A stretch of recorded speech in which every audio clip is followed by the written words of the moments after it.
Dios por estos momentos de alabanza que pudimos compartir. Vamos a abrir la palabra de Dios en el libro de Números, Números capítulo 4. Y vamos a leer desde el primer versículo hasta el 15, y vamos a hacerlo de manera alternada.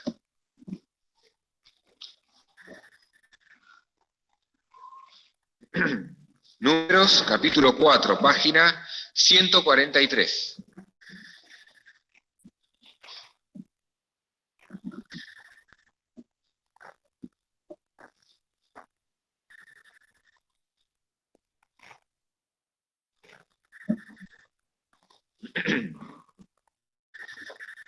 ¿Lo tenemos? Dice así la palabra de Dios. Y habló Jehová a Moisés y a Aarón diciendo: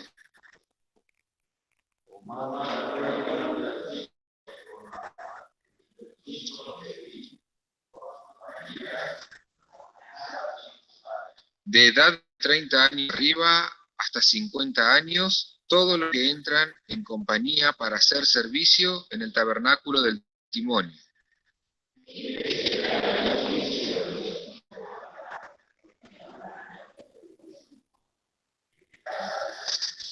Cuando se hubiere de mudar el campo, vendrán Aarón y sus hijos, y desarmarán el velo de la tienda, y cubrirán con él el arca del testimonio.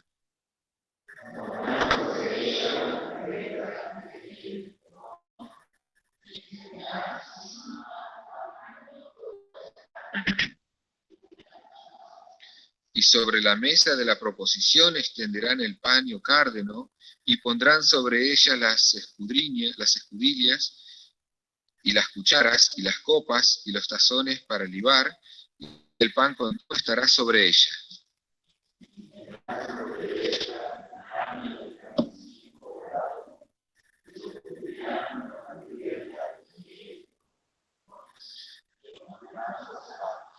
Y tomarán un paño cárdeno, y cubrirán el candelero de la luminaria, y sus candilejas, y sus despabiladeras, y sus platillos, y todos sus vasos del aceite con que se sirve.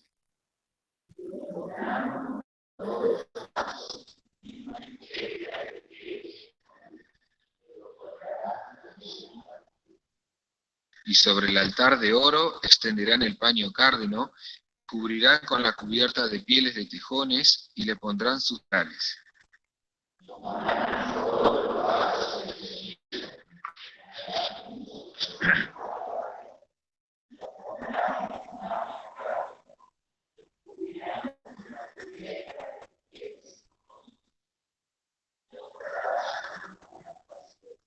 Y quitarán la ceniza del altar, y extenderán sobre él un paño de púrpura.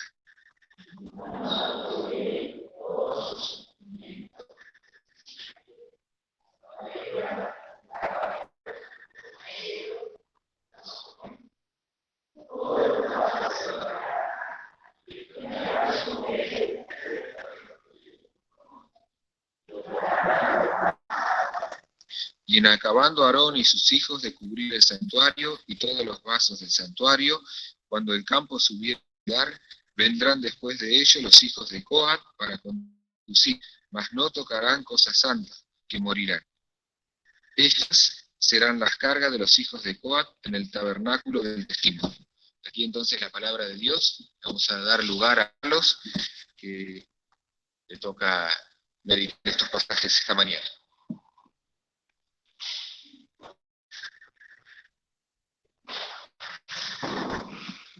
Buenos días, hermanos. Gracias al Señor. También hoy somos muchos más. Señor también porque ha permitido esto.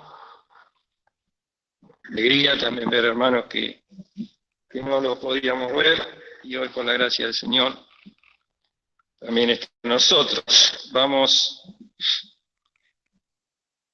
a leer también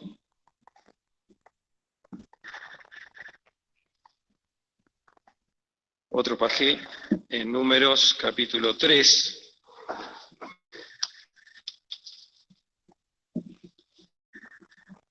Números 3, 14.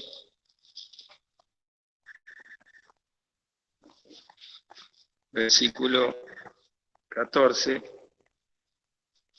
y Jehová habló a Moisés en el desierto de Sinaí, diciendo: cuenta los hijos de Leví por las casas de sus padres, por sus familias contarás todos los varones de un mes arriba. Y Moisés los contó conforme a la palabra de Jehová, como le fue mandado. Los hijos de Leví fueron estos por sus nombres: Gersón y Coat y Merari.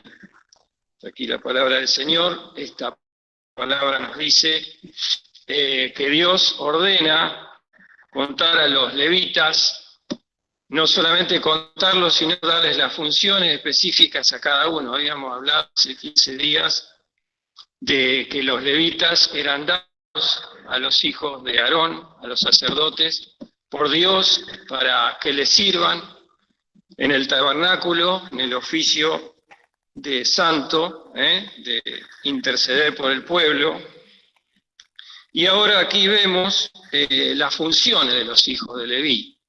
Leví, como hemos leído, tuvo 3 hijos, Gersón, Coat y Merari, y se especifica después, si seguimos leyendo el capítulo 3, los distintos lugares que ellos tenían que ocupar, los levitas, rodeando el arca, custodiándola, porque ellos eran los encargados de suministrar todas las cosas santas y ayudar a los sacerdotes, que eran aquellos que entraban en el santuario, que podían tocar las cosas santas, poder entrar a hacer todos los oficios. Y también hemos leído, nuestro hermano Javier ha leído capítulo 4, donde se da específicamente la función a los hijos de Coat. Coat, uno de los hijos de Leví. Los coatitas eran aquellos encargados de llevar el arca. De cada vez que el arca tenía que mover todo el campamento, ellos tenían que trasladar el arca. Pero, como hemos leído en el capítulo 4, los únicos que podían tocar las cosas santas eran los sacerdotes. Por eso es una cosa bastante compleja, ¿no? Porque los sacerdotes, ellos únicamente podían tocar las cosas santas, como leímos en el versículo 15, ellos, dice, volvemos a leerlo, dice: cuando el campo se hubiere de mudar, o sea, de mover, vendrán después de ellos los hijos de Coat para conducir, mas no tocarán cosas santas. Y especifica anterior a esto cómo los sacerdotes tenían que desarmar cada elemento del arca. Sabemos, ¿no? Vamos a decir una vez más que el arca, todo el tabernáculo, el testimonio, todo el campamento, ¿de qué nos habla? De Cristo. Todo es una figura de Cristo, y cada elemento sabemos, nosotros lo hemos dicho varias veces, el lugar, cuando entraban por el altar, que significaba la cruz, tenían que entrar al lugar santo y al lugar santísimo. Bueno, muchas cosas que es muy difícil para decir todo, pero entendemos, ¿no? Más o menos lo que significa todo. Pero en este caso, los sacerdotes tenían que desarmar cada elemento y cubrirlo con las pieles, con los paños, taparlos, poner en cada uno de esos elementos unos varales o varas que atravesaban, que tenían argollas, el altar del incienso, el altar del holocausto, la mesa. Tenían que dejarlo envuelto y con las varas. Después, ahí recién podían venir los coatitas, los hijos de Coat, no todos los levitas, sino únicamente esos, y transportar todo. Así que vemos que era algo bastante difícil, pero Dios había pensado cada cosa para cada persona, para cada uno de su pueblo, minuciosamente. Y bueno, todo eso sabemos, ¿no? ¿Cuál es la enseñanza que podemos sacar primeramente de esto? Podemos pensar en la soberanía de Dios, que Dios es soberano sobre todo su pueblo, tiene todo poder sobre cada uno de los integrantes de su pueblo, cada uno del pueblo de Israel, y ahora aplicándolo a nosotros, a la iglesia, a cada uno de nosotros. Nosotros, cuando ingresamos a la iglesia de Cristo, cuando nos convertimos, cuando aceptamos a Cristo como nuestro Salvador, y Dios nos introduce en su cuerpo, debemos entender que Él tiene toda soberanía sobre cada uno de nosotros. Y Todas estas cosas que venimos diciendo nos muestran que Dios quería que cada uno de su pueblo fuera, podemos decirlo, extremadamente dependiente de Dios. Es lo que nosotros tenemos que entender cuando Dios nos introduce en su iglesia, que ya no, nuestra mente debe ser cambiada, ya no pensamos con nuestra misma mente, sino que Dios tiene todo poder y toda, podemos decir, toda ascendencia, quiere gobernar completamente nuestra vida. Así que podemos sacar esta primera enseñanza, la soberanía de Dios, cosa que nos cuesta entender y nos cuesta mucho practicar, que nosotros debemos ser absolutamente dependientes de Dios. ¿Cuánto nos cuesta? ¿Por qué? Porque tenemos nuestra naturaleza de pecado, que estamos acostumbrados a gobernarnos a nosotros mismos, a depender de nosotros mismos, y nos cuesta que Dios nos hable y nos ponga en el lugar que Él quiere. ¿Cuánto nos cuesta dejar a Dios que elija por nosotros? Así que esta es la primera enseñanza que podemos sacar, que Dios, como dice también Pablo a los Corintios, 1 Corintios 12, cuando habla del Espíritu Santo, mas todas estas cosas obra uno y el mismo Espíritu, repartiendo particularmente a cada uno como quiere.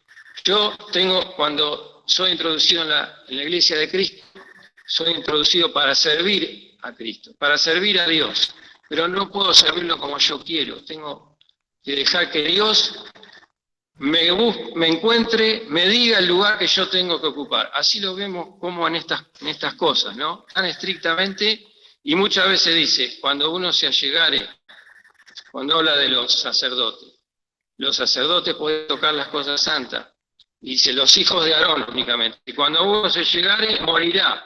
Cuando alguno que no era el indicado para hacer esa cosa, iba a morir. Bueno, eso enseña a nosotros, Dios no nos va a matar, porque no estamos bajo la ley, sino bajo la gracia, aunque lo pueda hacer, ¿no?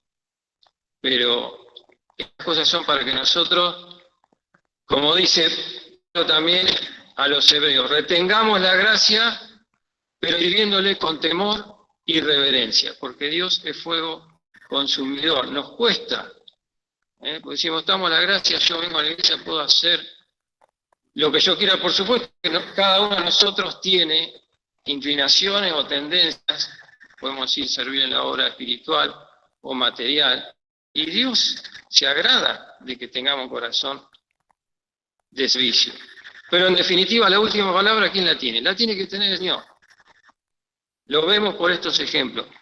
El pueblo tenía que ser extremadamente dependiente de Dios. Y además, también hay otra enseñanza que podemos decir es la comprobación de la primera, de que el pueblo tenía que ser extremadamente dependiente de Dios. También cada uno de los integrantes del pueblo de Dios tenía que ser extremadamente dependiente el uno del otro, entre sí. Tenían que depender uno del otro. Ninguno podía servir individualmente. Dependía absolutamente del otro. Y eso lo vemos también acá. Porque, por ejemplo, podemos pensar en los sacerdotes, ¿no? Los hijos de Aarón. Una familia dentro de los coatitas y dentro de los levitas. Eran 22.000 los levitas. Pero los únicos que podían entrar en el santuario eran los hijos de Aarón. Podemos decir, bueno, eran los que más se veían, ¿no? Los que hacían, Dios los había honrado con eso. Pero ellos no podían hacer nada si no estaban los coatitas, si no estaba el pueblo de Dios. Lo cual nos muestra otra enseñanza y que está completamente ligada a la primera. Y que es consecuencia de la primera.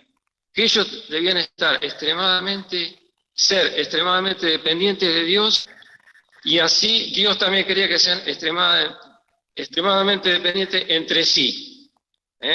Vamos a buscar un versículo en Gálatas, ahora, para aplicarlo a nuestra experiencia personal, porque si no conocemos estas cosas, pero si no lo aplicamos, no nos sirve. Dios ha dejado todo esto para nuestra bendición espiritual. Y cuando estaba meditando estas cosas, venía a mi corazón siempre este versículo, el versículo 13 de Gálatas 5. Dice, porque vosotros, hermanos, a libertad habéis sido llamados, solamente que no uséis la libertad como ocasión a la carne, sino servid por amor los unos a los otros. ¿Qué pasaba con los creyentes en Galacia? ¿Qué pasaba con los Gálatas? Habían conocido a Cristo, habían conocido la gracia, habían sido salvados, pero se volvían a lo legal, a las leyes. Conocían las cosas, la ley de Dios.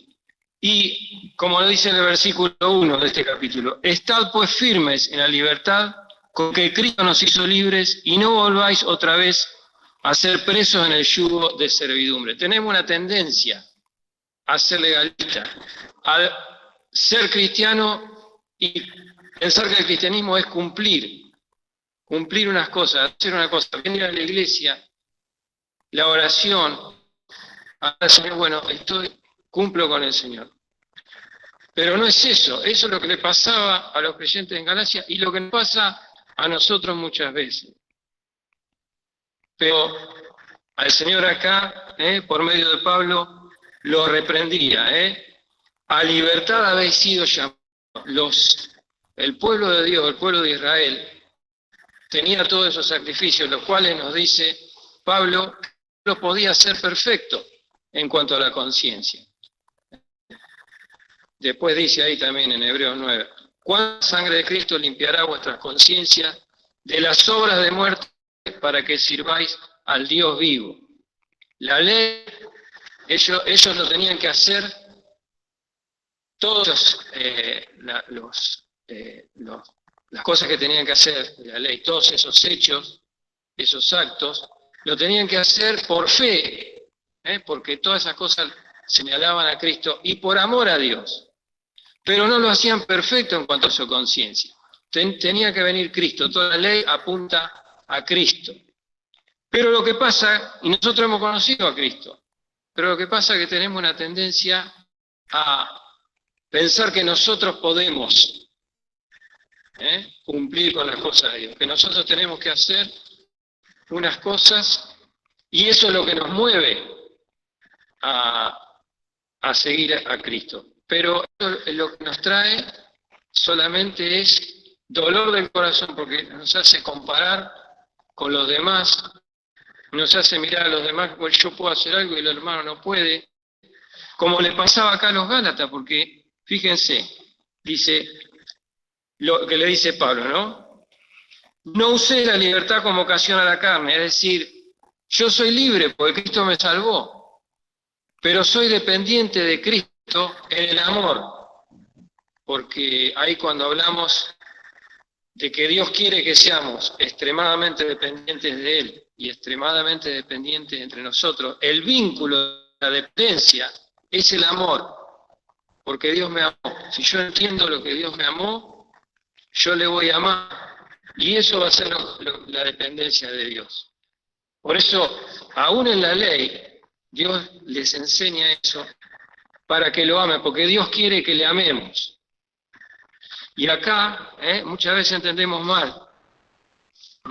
Dice, servíos por amor los unos a los otros. Y después habla de la ley. Pues dice, porque toda la ley en esta sola palabra se cumple. Amarás a tu prójimo como a ti mismo. Nos damos cuenta, la dependencia con mi hermano y el vínculo de esa dependencia es el amor. Así como si yo amo a Dios, voy a amar a mi hermano. Se va a demostrar en eso. Y acá no pasaba eso. Pues fíjense lo que pasaba por volver a una conciencia legalista. Versículo 15. Y si os mordéis y os coméis los unos a los otros, mirad que también os consumáis los unos a los otros. A veces, ¿cuántas cosas, cuántos sufrimientos nos ahorraríamos si entenderíamos que debemos ser absolutamente dependientes del Señor? Porque eso es lo que nos hace amarle. El orden humano ¿Mm? ¿Qué nos hace dependientes de una persona, de otra persona? Es el amor. El esposo que ama a su esposa, se ama verdaderamente, depende de la esposa. Si la esposa está bien, él va a estar bien, va a tratar de que esté bien. O el padre con los hijos. Dependemos de nuestros hijos porque les amamos y queremos que estén bien. Si ellos están mal o les pasa algo, no estamos bien. Bueno, pensemos en Dios. Es lo mismo. Por eso Dios desde un principio ya ordenó así su pueblo. Tenían que ser extremadamente dependientes de Él. Y a su vez tenían que ser extremadamente dependientes entre sí. Y eso es lo que nosotros tenemos que aplicar enseñanza para nosotros en la iglesia. Veamos en Mateo capítulo 22.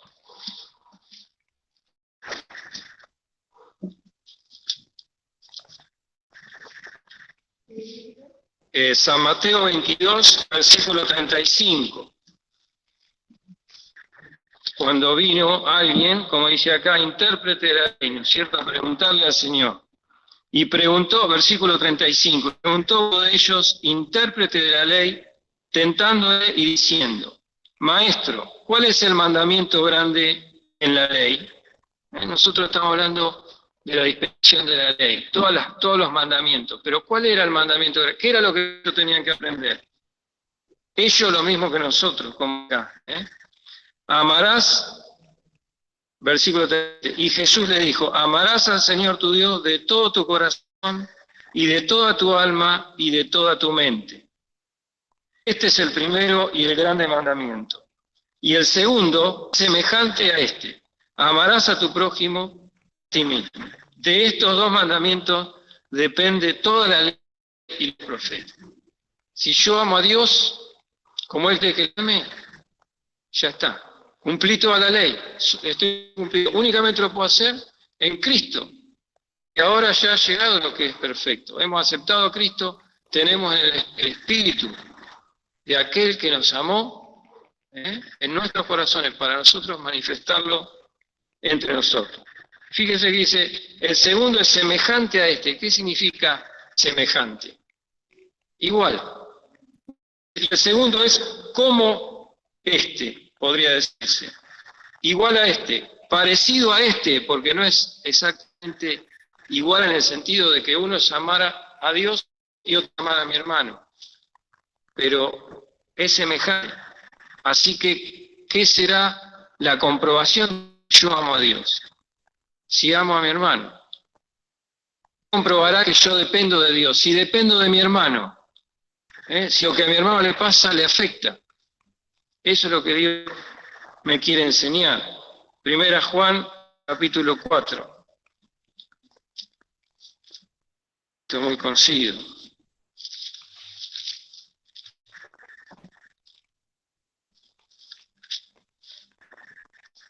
Versículo 19. Dice, nosotros le amamos a Él porque Él nos amó primero. Muchas personas dicen, yo siempre a vos, siempre le busqué, y puede ser en un sentido bueno, es cierto, pero en realidad ninguno de nosotros, Dios, ninguno le buscó, sino que Dios nos buscó, por eso estamos acá.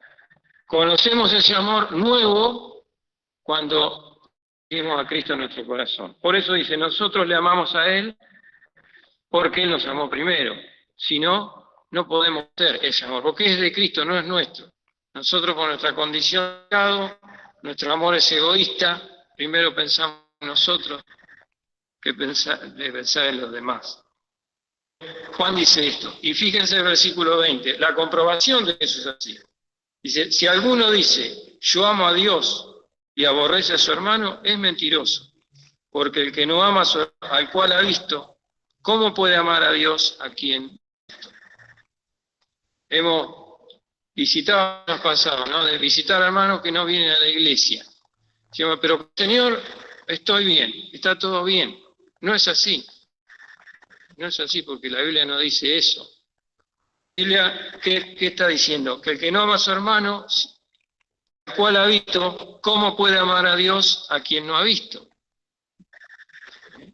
Así que amar a Dios se demuestra si yo amo a mi hermano. Es una demostración que lo tengo que hacer para mí mismo, no para los demás. Porque cuántas veces hago las cosas por los demás, las tengo que hacer delante del Señor, y amarle para ver si realmente amo a Dios. Versículo 21. Y nosotros tenemos este mandamiento de Él, que Dios ame también a su hermano. Un mandamiento, no es una opción. No puedo amar a un hermano y a otro porque no me cae bien, no lo amo tanto, no pienso en él. Pero cómo me cuesta, ¿no? ¿Cómo me cuesta eso? ¿Cómo me cuesta amar a todos los hermanos, depender de todos los hermanos? Hijo, siempre estoy seleccionando. Pero es un mandamiento de Dios, y si Dios me lo manda, es porque Él sabe que yo lo puedo cumplir. No yo, sino la gracia de Cristo que me alcanzó, el Espíritu de Cristo que está en mí. Cristo me amó a mí cuando yo era enemigo de Dios, cuando no le buscaba, cuando le había dado la espalda. Ese es el amor de Dios, el que busca. Y yo tengo el mismo espíritu en el corazón. Entonces tengo un mandamiento del Señor. Fijémonos, versículo 10, acá en la misma carta. En esto consiste el amor. Acá Pablo explica cómo es ese amor que nosotros tenemos que conocer y vivir en él. Dice, no que nosotros hayamos amado a Dios, sino que Él nos amó a nosotros y ha enviado a su Hijo en propiciación por nuestros pecados. Ese es el amor de Cristo. Si yo no conozco ese amor, lejos podré amar a mis hermanos o amar las almas. En esto consiste el amor. Entonces, cuando lo entiendo, cuando Dios me lo explica y me lo hace ver y experimentar, no solamente entenderlo con la mente, sino experimentarlo en mi corazón, entonces se va a comprobar con lo que dice el versículo 11. Amados, si así nos ha amado, de esa manera debemos también nosotros amarnos unos a otros. El Señor nos quiere hacer extremadamente dependientes de Él.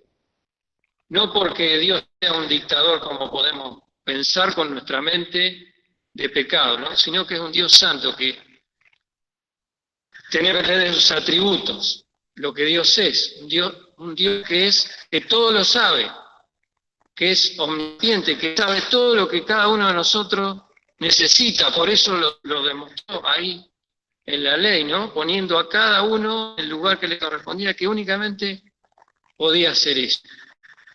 Pero Dios también es amor. Entonces, Él sabe perfectamente lo que cada uno de nosotros necesitamos para ser felices, para agradar al Señor y para seguirle. Así que pensemos en esto, ¿no?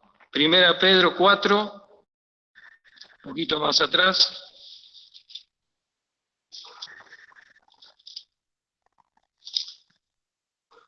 Versículo 7.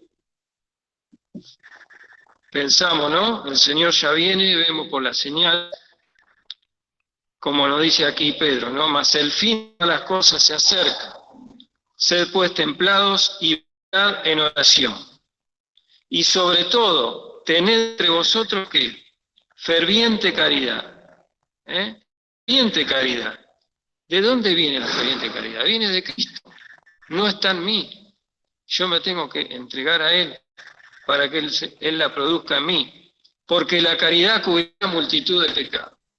¿Cuántas veces, no? Por pecados, nuestra vida espiritual decae. Por pecados míos, por pecados del hermano, decae. Bueno, ferviente caridad, porque cubrirá multitud de pecados. El Señor, con su ferviente caridad, cubrió todos nuestros pecados en la cruz. Y ahora yo también tengo que tener, sobre todo, ¿no? Pensamos en la venida del Señor, sabemos que está a las puertas, el Señor ya viene. Pero tengo que tener ferviente caridad, porque si no sé que viene el Señor, pero no lo estoy esperando. ¿Para qué venga el Señor? Para juicio. Porque el Señor quiere que me limpie y que la caridad se demuestre en mi vida práctica de cada día. El Señor nos da el ejemplo como siempre, ¿no? Vamos a leer en San Juan 13. Antes de ir a la cruz, el Señor hizo.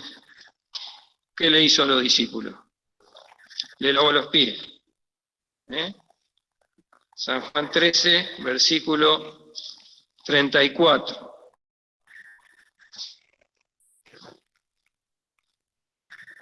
Vamos a leer primero vamos a leer el versículo 34 de San Juan 13. Un mandamiento nuevo os doy, que os améis unos a otros como os he amado, que también os améis los unos a los otros. ¿Por qué un mandamiento nuevo? Ya estaba el mandamiento, ¿no? Amarás a Dios y amarás a tu prójimo. Eso se sabía en la ley, pero ahora vino Cristo. Y este mandamiento nuevo es nuevo porque ahora está revelado. En la ley está como velado Cristo. Pero cuando Cristo viene, nos enseña un mandamiento nuevo que reúne los dos. Porque ahora, ¿cómo tengo que amar a mi hermano? Como Cristo me amó a mí. ¿Cómo me amó? Como yo os he amado, ¿cómo amó Cristo a mí? Con sacrificio. Se sacrificó por mí, se entregó por mí. No le importó, no tuvo por usurpación ser igual a Dios. No tuvo en cuenta que era Dios. Y apliquémoslo ahora a nuestra vida, entre nosotros, hermano. Cuando un hermano me ofrece algo malo o habla mal de mí o cualquier cosa, ¿cómo le pago yo? Pensemos en Cristo, que no tuvo por usurpación ser igual a Dios. Yo tengo que amarlo igual. Amarlo y sacrificarme por él e ir a buscarlo. Claro, es fácil decirlo, pero ¿cuánto nos cuesta? Porque no está en nosotros. Pero tenemos el espíritu de aquel que se sacrificó por nosotros. Por eso el Señor nos dice que os améis unos a otros como os he amado, que también os améis los unos a los otros. Y el versículo 35, la comprobación de eso. Siempre es así. Dice, en esto conocerán todos que soy mi discípulo, si tuvierais amor los unos con los otros. Entonces me toca hacer un examen. Bueno, yo sirvo al Señor, le sirvo, vengo a la iglesia, hago lo otro. No es eso. Es si yo dependo de mi hermano en todo. Si el hermano padece, yo también padezco. Si el hermano se alegra, yo también me alegro. Es eso, tan sencillo, pero tan difícil para nosotros de practicar. Por eso, acá en el versículo 13, el Señor le dio el ejemplo, ¿no? Lo hizo una enseñanza, una audiovisual. El Señor lo hizo. El Señor les iba a dar el máximo ejemplo en la cruz, entregándose por nosotros. Pero también el Señor lo que hablaba lo hacía práctico, ¿no? Lo manifestaba con los hechos. Por eso el Señor le dice, versículo 13, vosotros me llamáis maestro y Señor y decís bien, porque lo soy. Pues si yo, el Señor y el Maestro, he lavado vuestros pies, vosotros también debéis lavar los pies los unos a los otros, porque ejemplo os he dado, para que como yo os he hecho, vosotros también hagáis. Hago eso yo, aunque sea en la oración, postrándome ante el Señor, orando por el hermano, aunque me haya hecho lo que me haya hecho. ¿Qué le hice yo a Cristo? Tuvo que ir a la cruz por mí.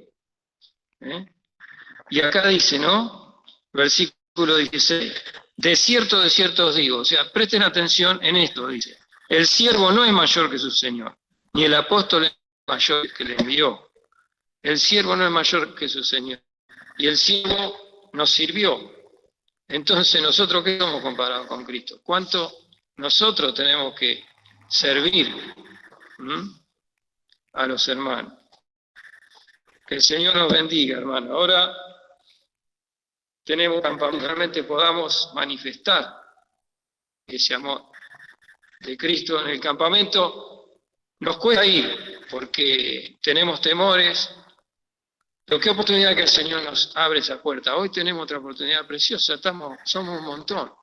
Es para aprovecharlo, para que el Señor ¿Qué quiere el Señor? Como dice el Salmo 90, ¿no? Dice, aparezca en tu siervo tu obra y tu gloria sobre sus hijos. El Señor cuando nos abre una puerta es para que manifestemos la gloria del Señor, la obra del Señor. Y la obra es en amor, en dependencia del Señor y en dependencia de los hermanos. Hemos escuchado también de la trompeta el domingo pasado, ¿no? Nosotros tenemos que ser como esa trompeta que tenía que ser labrada a martillo, tenía que ser golpeada. La palabra de Dios también es una figura, el martillo es una figura de la palabra de Dios. No podía ser hecha, tenía que ser golpeada para que tuviese un sonido claro y perfecto. Bueno, el Señor también nos tiene que golpear con la palabra a nosotros, para que demos un sonido de su amor. La trompeta que nos llama a congregación, como decía el hermano, nos llama a servicio, nos llama a luchar contra nuestros enemigos, nos llama a orar, nos llama a adorar al Señor, a celebrar al Señor. Que el Señor nos bendiga. Tenemos un tiempo difícil, pero mucha oportunidad de agradar al Señor, de manifestar su gloria. Aparezca en tu siervo tu obra y gloria sobre sus hijos. ¿Estaremos dispuestos? Depende de nosotros. Que el Señor nos bendiga.